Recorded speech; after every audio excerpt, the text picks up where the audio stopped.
Bismillahirrahmanirrahim. Walamma balagha alaihi salatu wassalamu arba'a sinin. Ketika Rasulullah sallallahu alaihi wasallam telah sampai pada usia arba'a sinin, usia 4 tahun. Ini artikel yang selanjutnya menceritakan Rasulullah dalam usia 4 tahun. Kharajat bihi ummuhu ilal madinatin nabawiyah. Kharajat miyos bihi kelawan gawa Kanjeng Nabi ummuhu sapa ibune Kanjeng Nabi ilal madinati marang Madinah nabawiyati kang bangsa kenabian. Umur 4 tahun Rasulullah sallallahu alaihi wasallam dibawa oleh ibunya dari Mekah ke Madinah. Dari Mekah ke Madinah dalam usia 4 tahun. Dulu belum ada pesawat, belum ada mobil, belum ada kendaraan, naiknya unta. 4 tahun dari Mekah ke Madinah. Coba dibayangkan. Summa adat fawafadha bil abwa. Summa adat nuli kondur sapa ibune Kanjeng Nabi, fawafadha mongko metuki ini bukan Kanjeng Nabi bil abwa'i ing kota Abwa. Aus bisya'bil hajun utawa ing bisya'bil hajun. Apa sing metuki? Al wafatu oleh kematian atau wafat. Jadi ketika pulang dari Madinah mau kembali ke Mekah, ibunya Rasulullah sallallahu alaihi wasallam wafat di tengah perjalanan, yaitu di kota Abwa ya, atau Sya'bil Hajun. Wa hamalathu hadinatuhu Ummu Aiman al-Habasyiyah wa hamalathu, dan akhirnya yang membawa Rasulullah sallallahu alaihi wasallam pulang kembali ke Mekah adalah yang biasa ngerewangi, yang biasa membantu ibunya, yaitu Hadinah. Siapa dia? Ummu Aiman, itu namanya Ummu Aiman. Jadi akhirnya karena di kota Abwa ibunya Rasulullah sallallahu alaihi wasallam wafat, maka Rasulullah kecil usia 4 tahun dibawa kembali ke Madinah oleh Ummu Aiman, orang Habasyi. Alladzi zawajaha ba'du min Zaid bin Haritsah maulah, yang akhirnya kemudian Ummu Aiman ini dinikahkan dengan Zaid bin Haritsah, yaitu budak yang dimerdekakan oleh Rasulullah sallallahu alaihi wasallam. Dibawa pulang ke Mekah. Wa adkhalathu ala jaddihi Abdul Muttalib fadammahu ilaihi wa raqalahu ala ruqiyah. Akhirnya dibawa oleh Ummu Aiman, dibawakan ke kakeknya. Dibawakan ke kakeknya, yaitu kakek Abdul Muttalib. Maka fadammahu ilaihi, maka dipeluklah oleh kakek Rasulullah sallallahu alaihi wasallam. Rasulullah dipeluk oleh kakek dengan penuh penghormatan, dengan penuh kasih sayang. Kakek sangat sayang sekali kepada baginda Nabi Muhammad sallallahu alaihi wasallam. Lahir sudah yatim, pergi ke Madinah masih kecil, pulang ibunya meninggal umur 4 tahun. Maka sangat sayang sekali kakek. Fadammahu ilaihi wa raqalahu wa ala ruqiyah. Sangat penuh kasih sayang, dipeluk dengan penuh kasih sayang oleh kakek. Wa qala inna libni hadza la sya'nan 'aziman, dan berkatalah kakek, inna libni hadza, anakku iki ya, di hakikatnya cucu tapi disebutnya anak, itu biasa orang Arab, meskipun cucu disebutnya anak. Anakku ini, hadza ya ini, inilah anak kecil ini, la sya'nan 'aziman, sungguh memiliki tingkah yang agung. Fabakhin liman waqqarahu wa wala, maka alangkah beruntungnya orang yang memuliakan anakku ini. Walam tashku fi sibahu ju'an wala 'adashan qattu ya. Walam tashku fi sibahu ju'an, tidak pernah mengeluh, tidak pernah mengadu visi bau sejak masa kecilnya. Ini Rasulullah sejak masa kecilnya tidak pernah mengeluh, tidak pernah mengadu ju'an akan rasa lapar. Jadi nggak seperti anak-anak kecil zaman sekarang bilang lapar. Rasulullah Shallallahu Alaihi Wasallam tidak pernah mengeluhkan soal lapar, wala atoshan, juga tidak pernah mengeluh soal haus. Qattu, ini pakai qattu, babar blas, sama sekali. Walam tashku fi sibahu ju'an wala atoshan qattu nafsuhul abiyah.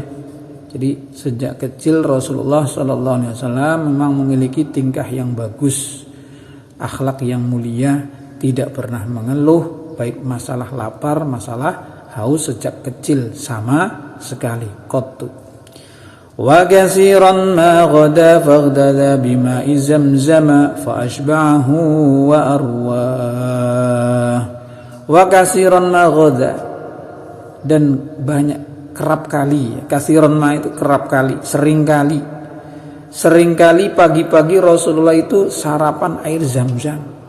Bayangkan, ya, enggak punya ayah, enggak punya ibu, yatim piatu sejak kecil, tidak pernah mengeluh, dan seringkali dia hanya menerima apa yang Allah bagikan, apa yang Allah takdirkan. Memang Allah sedang melatih beliau, melatih mentalnya sejak kecil.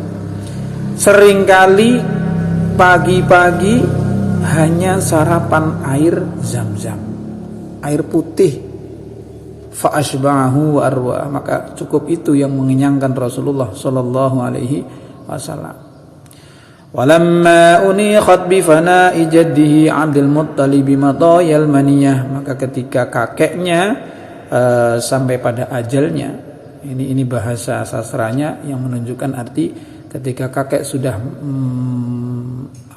sampai pada ajalnya, itu hari kewafatannya, kafalahu ammuhu Abu Thalib syaqiqu abihi Abdullah, maka yang menanggung atau yang mengeramut, yang merawat Rasulullah Sallallahu Alaihi Wasallam itu adalah pamannya. Kafalahu ammuhu Abu Thalib, yaitu Abu Thalib. Maka baginda Nabi diasuh oleh pamannya Abu Thalib. Syaqiqu abihi, yaitu saudara kandungnya ayahnya Nabi Abdullah, yaitu bapak Abdullah.